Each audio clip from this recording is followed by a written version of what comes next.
Assalamualaikum warahmatullahi wabarakatuh. Kami dari kelompok 4. Perkenalkan, nama saya Asasriati, mahasiswa dari Universitas Paletehan Serang.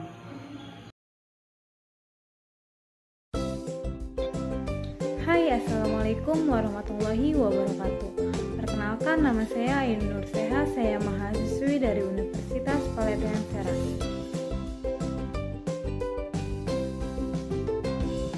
Perkenalkan, nama saya Anissa Wulandari dari Universitas Paletehan.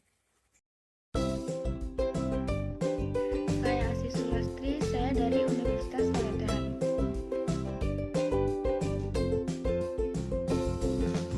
Assalamualaikum, perkenalkan nama saya Dias, saya mahasiswa Universitas Paletehan.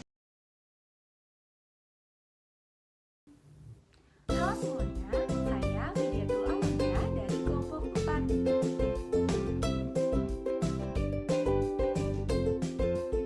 Kenalkan, nama saya Tati Maya, saya dari Universitas Paletehan.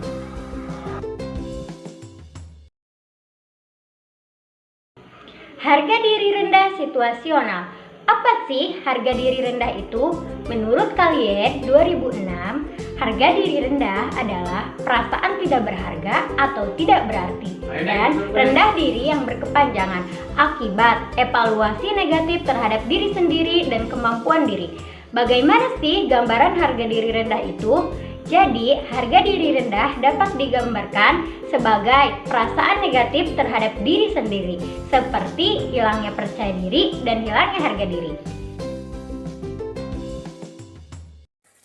Harga diri rendah situasional adalah evaluasi diri negatif yang berkembang sebagai respon terhadap hilangnya atau berubahnya perawatan diri seseorang yang sebelumnya memiliki evaluasi diri yang positif. Harga diri rendah situasional dapat digambarkan yaitu dengan terjadinya trauma secara tiba-tiba, misalnya harus operasi, kecelakaan, putus sekolah, perasaan malu karena terjadi sesuatu, atau menjadi korban pemerkosaan. Tanda dan gejala. Yang pertama, perasaan malu pada diri sendiri. Yang kedua, rasa bersalah terhadap diri sendiri. Yang ketiga, merendahkan martabat. Yang keempat, gangguan hubungan sosial. Yang kelima, kurangnya percaya diri. Yang keenam, mencederai diri akibat diri sendiri rendah disertai dengan harapan yang suram. Mungkin kalian ingin mengakhiri kehidupan. Yang ketujuh, mudah tersinggung atau malah yang berlebihan. Selanjutnya, di sini ada rentang respon. Yang pertama ada fase denial atau penolakan. Pada fase ini merupakan reaksi pertama pada penderita atau seseorang terhadap kehilangan sesuatu, mulai dari tidak percaya dan bisa terjadi penolakan atau tidak menerima kehilangan yang terjadi pada dirinya sendiri. Selanjutnya, ada fase anger atau marah. Pada fase ini, mulai timbulnya kesadaran dan kenyataan atas terjadinya kehilangan. Biasanya, si penderita menunjukkan perasaan marah pada diri sendiri atau kepada orang yang ada di sekitarnya. Selanjutnya, ada tahap bargaining atau tawar-menawar. Pada fase ini, penderita mampu mengekspresikan rasa marah atas kehilangan.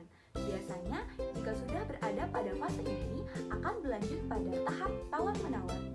Dan yang keempat, ada fase depresi. Pada fase ini, penderita dalam suasana berkabung karena kehilangan, merupakan keadaan yang nyata. Dan biasanya, jika sudah berada pada fase sekarang, penderita akan sering menarik diri kepada orang lain. Dan yang terakhir, ada fase acceptance atau penerimaan. Biasanya, pada fase ini, penderita sudah mulai menerima atas kehilangan sesuatu yang terjadi pada dirinya. Materi yang selanjutnya adalah sumber coping. Sumber coping merupakan suatu evaluasi terhadap pilihan coping dan strategi seseorang individu dapat mengatasi stres dan ansietas dengan menggunakan sumber coping yang ada di lingkungannya.